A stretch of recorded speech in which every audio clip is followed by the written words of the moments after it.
तोंड धुवून सकाळी सकाळी इकडं आमच्या सगळ्यांचा नाश्ता चालू होता. मग दुपारची इकडं स्वयंपाकाची तयारी चालू होती.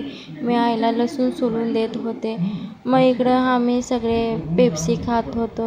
ऊन लागत होतं म्हणून बहिणीने पेप्सी आणली होती. मग संध्याकाळच्या टायमिंगला आम्ही बाजारामध्ये निघालो. आणि हे बाजार तुम्हाला माहीत असेल तर कमेंटमध्ये सांगा. हे पुण्या गावचा बाजार आहे. मग आम्ही बाजारला आलो. आईने इकडं पालेभाज्या ते घेतल्या.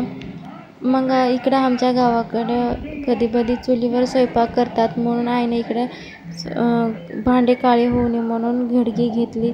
मग आम्ही गेलो साडी बघायला.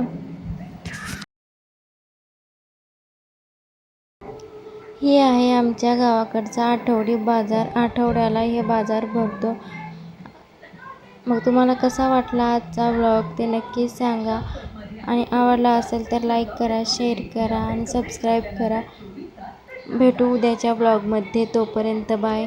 श्री स्वामी समर्थ.